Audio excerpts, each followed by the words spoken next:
What's up, y'all? Welcome back to the Us vs. Them YouTube channel. I'm your host, Vince, and I'm really excited about this one. This is the first episode of the Dana White's Contender series. This is a great opportunity to make money, so let's get into some of these fights. Like I said, I'm really juiced about this card. We got 5 fights, typical for a Contender series. I see 3 of them where I feel very confidently in the path to victory. So I got 2 parlays for you guys to mix them up and maximize our chances of winning some money. First fight we're going to look into is Christopher Ewart versus Yuri Panfarov. I'll have the names and shit listed on the fucking video since I suck at pronouncing them. I'm not a commentator. Ewart is sitting at a minus 210 favorite, and Panfarov is at a plus 160 underdog. This is a classic striker versus grappler matchup.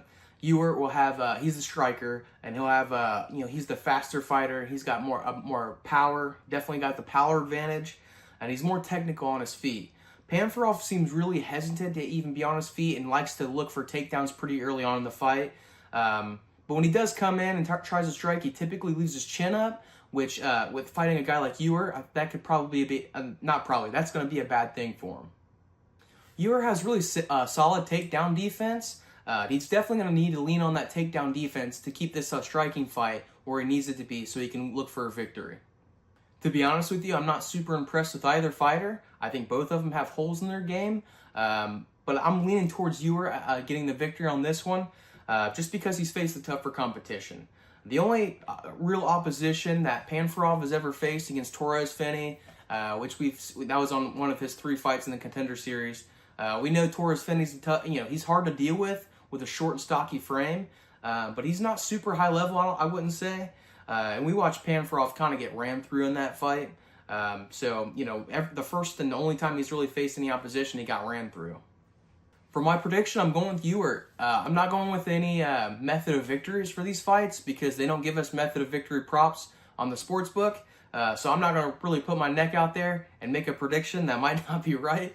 So for this video and for all Contender Series videos, I'm just going money line. So we're going Christopher Ewart money line. The next fight we're going to get into is George Mangos versus Radley Da Silva. George Mangos is sitting at a minus 142 favorite, and Da Silva is at a plus 120 underdog. I'm letting you guys know right now, this is banger alert on this card. This is going to be the fight of the card. It's going to be exciting. Both these guys like to keep it on both of them like to grapple and keep it on their feet. They're both really high level, but it's going to be an exciting fight, I promise you, on this one. Both these guys are basically undefeated. I mean, Mangos really is undefeated. He's sitting at 7-0 with 100% finish rate. And then Da Silva only has 1 loss. He started his pro MMA career in 2013. He got a couple fights then, and he lost his very first fight in 2013. Took 3 or 4 years off, and then came back and started fighting again.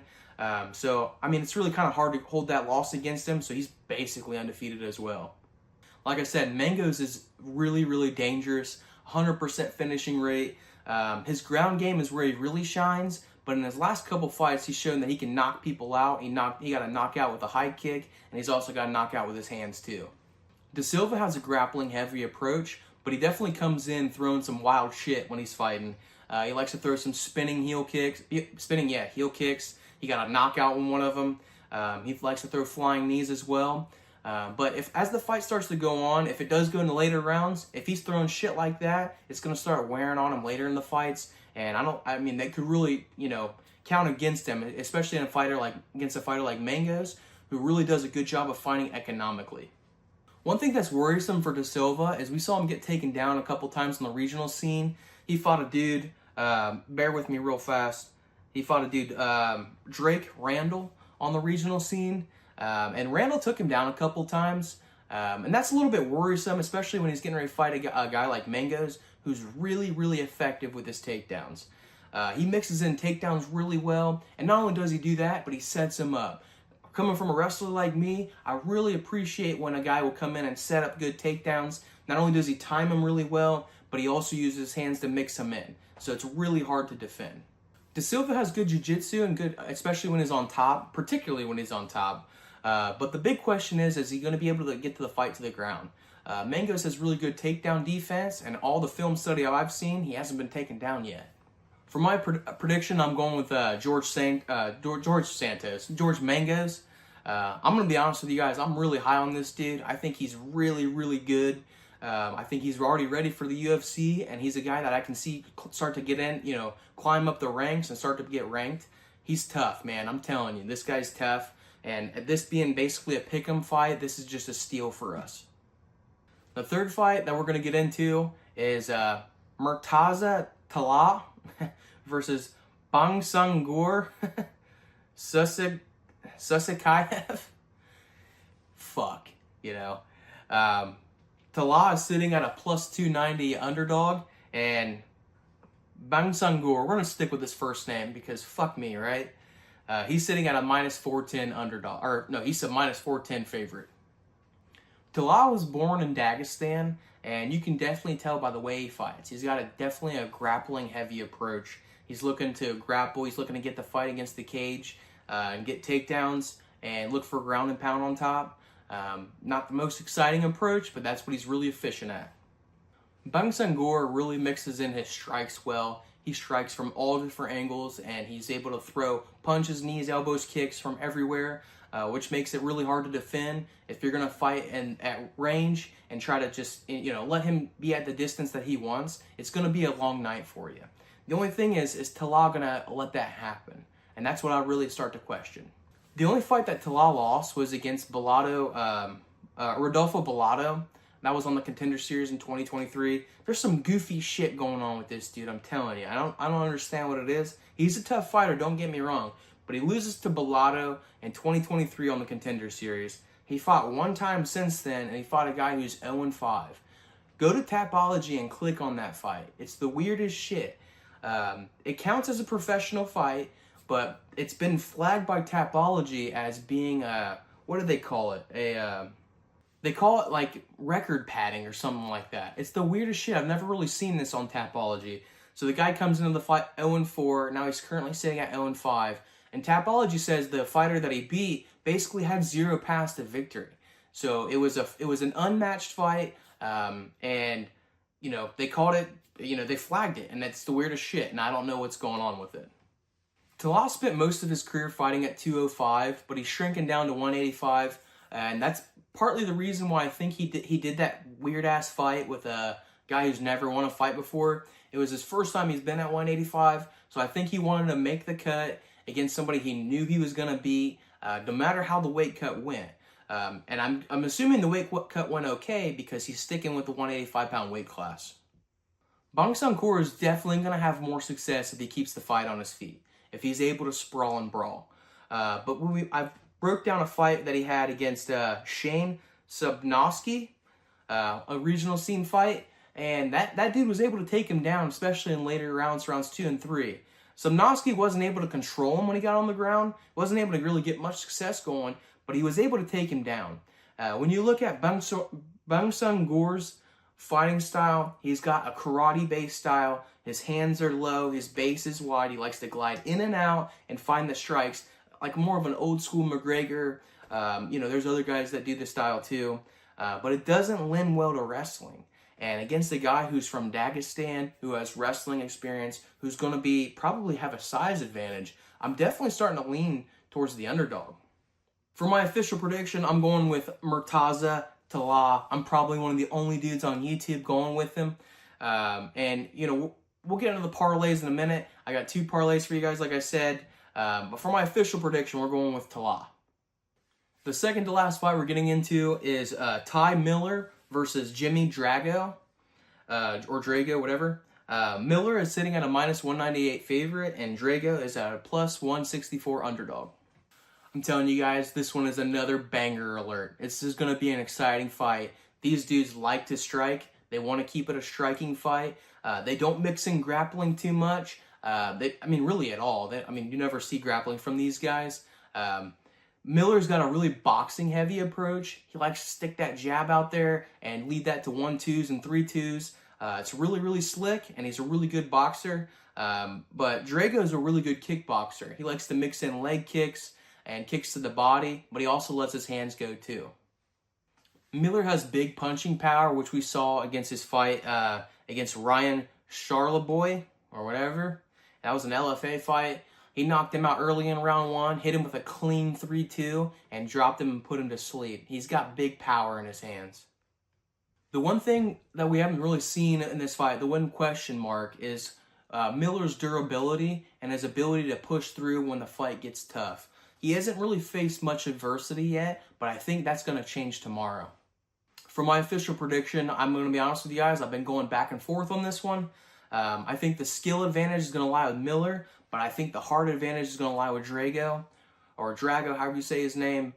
He's recovering heroin addict or whatever. He got in the game late. He's shown that he's got a dog inside of him for sure. But, you know, is he going to be able to get past the technical advantage that Miller is definitely going to possess? I'm leaning towards Miller on this one. That was the guy I initially picked, and I started going back and forth. I'm going to stick with my initial pick, my gut pick. So, like I said, we're going with Ty Miller. The last fight we're going to get into is Ilian Boafia versus Nemia Santana.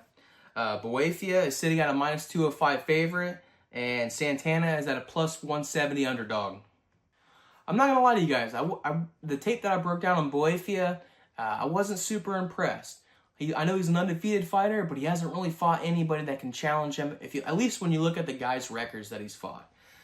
He tends to look for that big left hand, but he doesn't really set it up. And a lot of the fights that I watched a couple, but he just didn't seem like he threw enough volume. He's not throwing a right to set that left up, and you know, he's kind of looking for that counter strike left hand. And it's really kind of a one-dimensional approach, and as you guys know on this channel, we really don't like that. Unlike Boafia, and his lack of, you know, facing tough competition, Santana has the exact opposite. He's fought, you know, he seems like he's the type of fighter to take any and every fight that whatever's offered, basically. In his third pro fight, he fought a guy who was going into his 41st pro MMA bout. That's a big advantage and experience. Santana ended up losing that fight, and I wasn't able to watch it. But the fact that he was willing to take that guy on that early in his career shows that dude's got some fucking balls. This is going to be a banger's delight, a striker's delight. I think both guys prefer to keep the fight striking. They've both shown that they're kind of susceptible to getting taken down. Both of them do a good job of working back to their feet, but I don't see a lot of takedowns being shot in this fight. Y'all should go back and watch some of Santana's fights. This dude is kind of menacing. The way he marches forward with his hands low and that emotionless look on his face, it's very menacing. But there's also a component to it that I think really makes him fight longer or fight better as the fight goes longer. He throws big power and big shots, and we all know when you throw big shots, obviously your power is going to go down and your stamina is going to go down as the fight goes on. He throws big shots and people go away from him, and he puts his hands down and he walks menacingly forward, and it lets him mentally and physically recover as he's transitioning to that next big explosion. So I really like that style. Not only does it play a mind game, a little mental game, but it's also for his physical recovery too. I'm going to go with the underdog, guys, on this one, and I'll tell you why.